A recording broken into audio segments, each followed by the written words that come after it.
നമ്മൾ ഇന്ന് coordination കോമ്പൗണ്ട്സിന്റെ ഐസോമെറിസത്തിന്റെ balance ആണ് പഠിക്കാൻ പോകുന്നത്. കഴിഞ്ഞ വീഡിയോയിൽ കോർഡിനേഷൻ കോമ്പൗണ്ട്സിന്റെ ഐസോമെറിസത്തിൽ രണ്ട് ടൈപ്പ് ഐസോമെറിസം ഉണ്ടെന്ന് പറഞ്ഞു. Structural isomerism and stereo isomerism. അതിൽ സ്ട്രക്ചറൽ ഐസോമെറിസം നമ്മൾ എക്സ്പ്ലെയിൻ ചെയ്തു. ഇന്ന് പഠിക്കാൻ പോകുന്നത് സ്റ്റീരിയോ ഐസോമെറിസം ആണ്. സ്റ്റീരിയോ ഐസോമെറിസം രണ്ട് type stereo isomerism coordination compounds exhibit ചെയ്യുന്നുണ്ട്. Geometrical isomerism and optical isomerism. അതിൽ ജോമെട്രിക്കൽ ഐസോമെറിസത്തിന് സിസ് ട്രാൻസ് ഐസോമെറിസം എന്നും പറയുന്നുണ്ട്. സിസ് ട്രാൻസ് ഐസോമെറിസം എന്ന് പറയാൻ കാരണം രണ്ട് ടൈപ്പ് ഐസോമേഴ്സ് ആണ് ജോമെട്രിക്കൽ ഐസോമെറിസത്തിൽ ഫോം ചെയ്യുക. ഒന്ന് സിസ് ഫോമും അടുത്തത് ട്രാൻസ്ഫോമും. അതിന് മുന്നേ ജോമെട്രിക്കൽ ഐസോമെറിസം എക്സിബിറ്റ് ചെയ്യുന്നത് ഒന്നുകിൽ സ്ക്വയർ പ്ലാനാർ കോംപ്ലക്സസ് അല്ലെങ്കിൽ ഒക്ടാഹീഡ്രൽ കോംപ്ലക്സസ് ആണ്.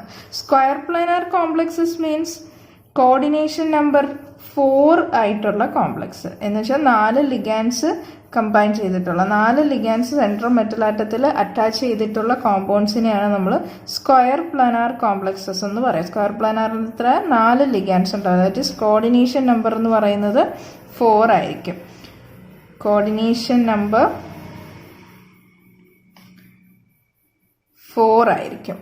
ആൻഡ് അടുത്തതെന്ന് പറയുന്നത് ഒക്ടാഹീഡ്രൽ കോംപ്ലക്സസ്. ഒക്ടാഹീഡ്രൽ കോംപ്ലക്സസിൽ 6 ലിഗാൻസ് ഉണ്ടാവും. ദാറ്റ് ഈസ് കോർഡിനേഷൻ നമ്പർ എന്ന് പറയുന്നത് എന്തായിരിക്കും? 6 ആയിരിക്കും. കോർഡിനേഷൻ നമ്പർ 6 ആയിരിക്കും. കോർഡിനേഷൻ നമ്പർ 6 ആയിട്ടുള്ളതിനാണ് നമ്മൾ എന്ത് പറയാ? ഒക്ടാഹീഡ്രൽ കോംപ്ലക്സസ് എന്ന് പറയാം. അപ്പോൾ സ്ക്വയർ പ്ലാനാർ കോംപ്ലക്സസിലും ഒക്ടാഹീഡ്രൽ കോംപ്ലക്സസിലും ഡിഫറെന്റ് ടൈപ്സ് ഉണ്ട്. സ്ക്വയർ പ്ലാനാർ കോംപ്ലക്സസ് തന്നെ രണ്ട് ടൈപ്പ് വരാം. MA2B2 and MA2BC. MA2B2 എന്ന് പറഞ്ഞാൽ ഒരുപോലത്തെ രണ്ട് ലിഗാൻസ് വീതം. That is for example PT-NH3 twice Cl2. അപ്പോൾ NH3 രണ്ടെണ്ണം, Cl രണ്ടെണ്ണം. അതാണ് MA2. ഒരുപോലത്തെ രണ്ട് ligands MA2 NH3 twice and B2 Cl2. ഇതാണ് MA2B2 ടൈപ്പ്. അപ്പൊ ഇവരുടെ കോംപ്ലക്സ് ഈ MA2B2 ടൈപ്പിന്റെ സ്ക്വയർ പ്ലാനാർ കോംപ്ലക്സിന്റെ നമ്മൾ വരയ്ക്കുകയാണെങ്കിൽ നമുക്ക് എങ്ങനെ ചെയ്യാം? ഇപ്പോൾ PT സിസ് ഫോം എന്ന് പറഞ്ഞാൽ സെയിം സ്ക്വയർ പ്ലാനാർ അല്ലേ, അപ്പൊ സ്ക്വയറിന്റെ 4 സൈഡിലായിട്ടായിരിക്കണം വരയ്ക്കേണ്ടത്. അപ്പൊ PT-NH3 twice same ligand same സൈഡിൽ വരികയാണെങ്കിൽ NH3 ട്വൈസ് Cl2. ഇങ്ങനെയാണെങ്കിൽ നമ്മൾ ഇതിനെ സിസ് ഫോം എന്ന് പറയും. എന്ത് ഫോം എന്ന് പറയും? സിസ് ഫോം എന്ന് പറയും. ഇതേ കോമ്പൗണ്ടിന്റെ തന്നെ ട്രാൻസ്ഫോം നമ്മൾ ഡയഗണൽ ആയിട്ട് വരയ്ക്കുക. ക്ലോറിൻ ആൻഡ് NH3 ഡയഗണൽ ആയിട്ട് വരയ്ക്കുക. ഇങ്ങനെ വരുന്നതിനാണ് നമ്മൾ എന്ത് പറയാ? ട്രാൻസ്ഫോം എന്ന് പറയാ. Trans form, cis form and trans form. Same ligands same സൈഡിൽ വരികയാണെങ്കിൽ cis form, same ligands different സൈഡിൽ വരികയാണെങ്കിൽ അത് ട്രാൻസ്ഫോം. ഓക്കെ, അതുകൊണ്ടാണ് അതിനെ സിസ് ട്രാൻസ് ഐസോമെറിസം എന്നും പറയുന്നത്. ഇനി MA2BC എന്ന് പറഞ്ഞാൽ ഒരുപോലത്തെ ലിഗാൻഡ് രണ്ടെണ്ണവും പിന്നെ വേറെ രണ്ട് ടൈപ്പ് ലിഗാൻഡും. അപ്പം MA2BCക്ക് എക്സാമ്പിൾ ആണ് PT-NH3 ട്വൈസ് ClBr. ഓക്കെ, അടുത്ത ഒക്ടാഹീഡ്രൽ കോംപ്ലക്സസ്. ഒക്ടാഹീഡ്രൽ കോംപ്ലക്സസ് എന്ന് പറയുമ്പോൾ 6 ലിഗാൻസ് വരുന്ന കോംപ്ലക്സിനെയാണ് നമ്മൾ എന്ത് പറയാം? ഒക്ടാഹീഡ്രൽ കോംപ്ലക്സസ് എന്ന് പറയാം. ഈ ഒക്ടാഹീഡ്രൽ കോംപ്ലക്സസിന് എക്സാമ്പിൾ പറയാനാണെങ്കിൽ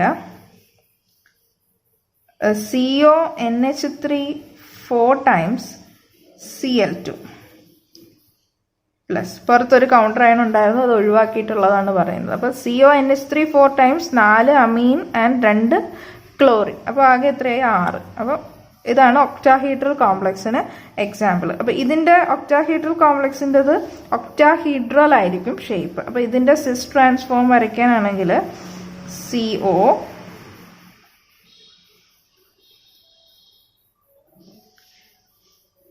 NH3 3, പിന്നെ സെയിം സൈഡിൽ വരണ്ടേ, അപ്പോൾ 1 ബിലോ ദ പ്ലെയിൻ വരും, പിന്നെ 2 ക്ലോറിൻ. ഇതാണ് ഇതിൻ്റെ സിസ് ഫോം. ആൻഡ് ട്രാൻസ്ഫോം വന്നിട്ട് CO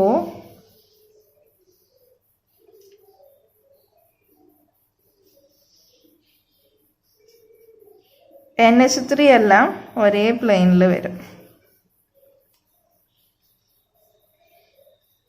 ഇവിടെ ക്ലോറിൻ രണ്ട് ഡിഫറെൻറ്റ്. ഇതിപ്പോൾ ഈ കൊബാൾട്ട് നിൽക്കുന്ന അതേ പ്ലെയിനിൽ തന്നെയാണ് ഈ ക്ലോറിൻ വന്നിട്ടുള്ളത്.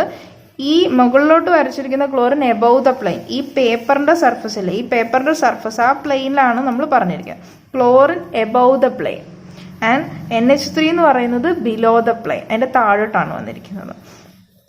അപ്പം ഇവിടെ ഇനി നമ്മൾ ട്രാൻസ്ഫോം വരയ്ക്കുമ്പോൾ ക്ലോറിൻ തന്നെ എബോവും ബിലോ രണ്ട് പ്ലെയിനിലാക്കി വരയ്ക്കുകയാണെങ്കിൽ അത് നമുക്ക് അതിൻ്റെ ട്രാൻസ്ഫോം കിട്ടും.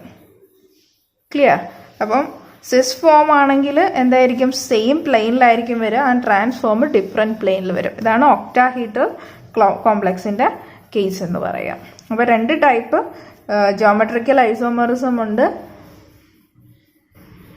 രണ്ട് ടൈപ്പല്ല, രണ്ട് കേസ് നമുക്ക് പറയാൻ പറ്റും. അപ്പോൾ ജോമെട്രിക്കൽ ഐസോമറിസത്തിന് also call cis and trans isomerism അങ്ങനെ പറയാൻ കാര്യം നമുക്ക് രണ്ട് ടൈപ്പ് ഐസോമേഴ്സ് ആണ് കിട്ടുക, cis isomers and trans isomers. Square planar കോംപ്ലക്സിന്റെ കേസിലാണെന്നുണ്ടെങ്കിൽ എന്താ സെയിം സൈഡിൽ സെയിം ഗ്രൂപ്പ് വരും, ഡിഫറെൻറ്റ് സൈഡിലാണെങ്കിൽ ട്രാൻസ്ഫോം എന്ന് പറയും. ഒക്ടാഹീഡ്രൽ കോംപ്ലക്സസിന്റെ കേസിലാണെന്നുണ്ടെങ്കിൽ സെയിം പ്ലെയിനിൽ വരികയാണെങ്കിൽ സിസ്, ഡിഫറെൻറ്റ് പ്ലെയിനിലാണെങ്കിൽ ട്രാൻസ്. ഇനി നെക്സ്റ്റ് ഐസോമറിസം വരുന്നത് ഒപ്റ്റിക്കൽ ഐസോമറിസം ആണ്. അപ്പോൾ ഒപ്റ്റിക്കൽ ഐസോമറിസം എക്സിബിറ്റ് ചെയ്യണം എന്നുണ്ടെങ്കിൽ എന്താണ് ഒപ്റ്റിക്കൽ ഐസോമേഴ്സ് എന്ന് പറയുന്നത്? Optical isomers mirror images form ചെയ്യാൻ കപ്പാസിറ്റി ഉള്ള കോമ്പൗണ്ട്സ്, ദാറ്റ് ഈസ് അൺസിമെട്രിക്കൽ ആയിട്ടുള്ള കോമ്പൗണ്ട്സിനെയാണ് നമ്മൾ ഒപ്റ്റിക്കൽ ഐസോമറിസം എക്സിബിറ്റ് ചെയ്യുന്നതെന്ന് പറയുക. അപ്പോൾ അവർക്ക് പ്ലെയിൻ ഓഫ് സിമെട്രി ഉണ്ടായിരിക്കണം. അപ്പോൾ പ്ലെയിൻ ഓഫ് സിമെട്രി എന്ന് പറയുമ്പോൾ ഇപ്പോൾ ഫോർ എക്സാമ്പിൾ ഒരു സിമ്പിൾ എക്സാമ്പിൾ പറയാനാണെങ്കിൽ എ എന്ന് പറയുന്ന ലെറ്ററിൻ്റെ നമ്മൾ മിറർ ഇമേജ് എടുക്കുകയാണെന്നുണ്ടെങ്കിൽ നമുക്കത് എ എന്ന് തന്നെ ആയിരിക്കും കിട്ടുക. അപ്പോൾ അതിനവിടെ സിമെട്രി ഉണ്ട്. അപ്പോൾ ഇത് സിമെട്രിക്കലാണ്. ഒപ്റ്റിക്കൽ ഐസോമറിസം എക്സിബിറ്റ് ചെയ്യണമെങ്കിൽ അത് അസിമെട്രിക്കൽ ആയിരിക്കും. അതായത് പി എന്ന് പറയുന്ന ലെറ്റർ നമ്മൾ എടുക്കുകയാണെന്നുണ്ടെങ്കിൽ പിയുടെ കേസിൽ നമുക്ക് തിരിച്ച് ഇങ്ങനെ ആയിരിക്കുമല്ലോ പി കിട്ടുക. പക്ഷെ മിറർ ഇമേജിന്റെ കേസിൽ എങ്ങനെയായിരിക്കും പി കിട്ടുക? തിരിച്ചായിരിക്കും കിട്ടുക. അപ്പോൾ അത് അസിമെട്രിക്കലാണ്. അസിമെട്രിക്കൽ ആയിട്ടുള്ള കോമ്പൗണ്ട്സിന്റെ ദാറ്റ് ഈസ് ഇതിൽ നാല് ഡിഫറെന്റ് ഗ്രൂപ്പ് വന്നു കഴിഞ്ഞാൽ മാത്രമേ അതെന്താവൂ? ഒപ്റ്റിക്കൽ ഐസോമറിസം എക്സിബിറ്റ് ചെയ്യൂ. ഇനി ഒപ്റ്റിക്കൽ ഐസോമേഴ്സ് എന്ന് പറഞ്ഞാൽ പ്ലെയിൻ പോളറൈസ്ഡ് ലൈറ്റിനെ റൊട്ടേറ്റ് ചെയ്യാൻ കപ്പാസിറ്റി ഉള്ള കോമ്പൗണ്ട്സിനെയാണ് നമ്മൾ എന്ത് പറയാം? ഒപ്റ്റിക്കൽ ഐസോമേഴ്സ് എന്ന് പറയാം. അതാണ് which can rotate the plain polarised light. Plain polarised light. അപ്പോൾ എന്താണ് ഈ പ്ലെയിൻ പോളറൈസ്ഡ് ലൈറ്റ്? നമ്മുടെ സാധാരണ ഓർഡിനറി ലൈറ്റ് എല്ലാ ഡയറക്ഷനിലും വൈബ്രേറ്റ് ചെയ്യുന്നതാണ് ഓർഡിനറി ലൈറ്റ്. നമ്മൾ ഇതിനെ ഒരു നിക്കോൾ പ്രിസം വഴി പാസ് ചെയ്യുകയാണെങ്കിൽ, ഓർഡിനറി ലൈറ്റിന് ഒരു നിക്കോൾ പ്രിസം വഴി പാസ് ചെയ്യുകയാണെങ്കിൽ അത് ഏതെങ്കിലും ഒരു ഡയറക്ഷനിൽ മാത്രമേ വൈബ്രേറ്റ് ചെയ്യൂ. ഇതിനെയാണ് നമ്മൾ എന്ത് പറയുക? പോളറൈസ്ഡ് ലൈറ്റ് എന്ന് പറയുക. ഈ പോളറൈസ്ഡ് ലൈറ്റിൽ നമ്മുടെ കോമ്പൗണ്ട് പോളറൈസ്ഡ് ലൈറ്റ് പാസ് ചെയ്യുകയാണെന്നുണ്ടെങ്കിൽ ഒന്നുകിൽ ഈ കോമ്പൗണ്ട് ഇതിനെ ലെഫ്റ്റിലോട്ട് റൊട്ടേറ്റ് ചെയ്യുവാണെങ്കിൽ അതിനെ നമ്മൾ ലീവോ റൊട്ടേറ്ററി എന്ന് പറയും. അതല്ല റൈറ്റിലോട്ടാണ് റൊട്ടേറ്റ് ചെയ്യുന്നതെന്നുണ്ടെങ്കിൽ അതിനെ ഡെക്സ്ട്രോ റൊട്ടേറ്ററി എന്ന് പറയും. അപ്പോൾ ലീവോ റൊട്ടേറ്ററി ആൻഡ് ഡെക്സ്ട്രോ റൊട്ടേറ്ററി.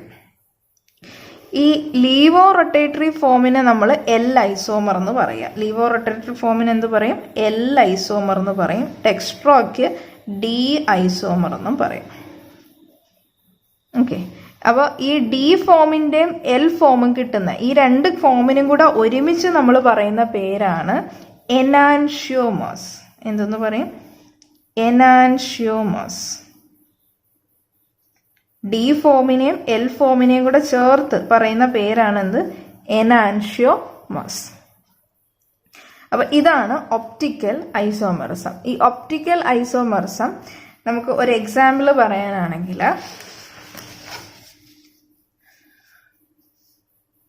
അപ്പം ഞാൻ പറഞ്ഞു അൺസിമെട്രിക്കൽ ആയിരിക്കണം. അസിമെട്രിക്കൽ ആയിട്ടുള്ളതിനെയാണ് നമ്മൾ എന്ത് പറയുക, ഒപ്റ്റിക്കൽ ഐസോമേഴ്സ് എന്ന് പറയാം. അപ്പോൾ ഒരു കോമ്പൗണ്ട് COEN ത്രൈസ് 3+ എന്ന് പറയുന്ന കോമ്പൗണ്ടിൻ്റെ ഐസോമേഴ്സ് ഞാൻ വരച്ച് കാണിക്കാം. CO നമ്മുടെ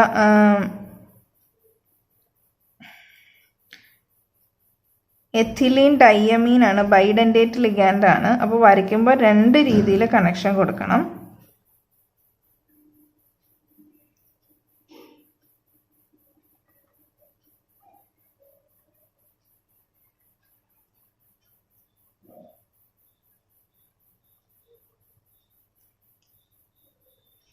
ഇതെന്തുകൊണ്ടാണ് ഇങ്ങനെ വരയ്ക്കുന്നതെന്ന് ചോദിച്ചാൽ, ബൈഡൻഡേറ്റ് 3 എഥിലീൻ ഡയമീൻ മോളിക്യൂളാണ് കണക്ട് ചെയ്തിരിക്കുന്നത്. അപ്പോൾ 3 എഥിലീൻ ഡയമീൻ മോളിക്യൂളുടെ 2 സൈഡിൽ നിന്നും കണക്ഷൻ വരും. അതുകൊണ്ടാണ് നമ്മൾ ഇങ്ങനെ വരയ്ക്കുന്നത്. ഇതാണ് ഒരു ഐസോമർ. ആൻഡ് അനദർ ഐസോമർ നമുക്ക് എങ്ങനെ വരയ്ക്കാം?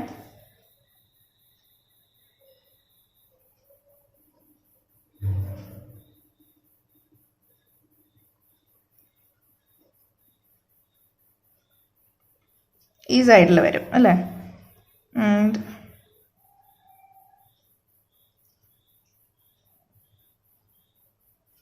നോക്കൂ, ഇവിടെ EN നമ്മൾ റൈറ്റ് സൈഡിലും ഇവിടെ ലെഫ്റ്റ് സൈഡിലുമാണ് വരച്ചിരിക്കുന്നത്.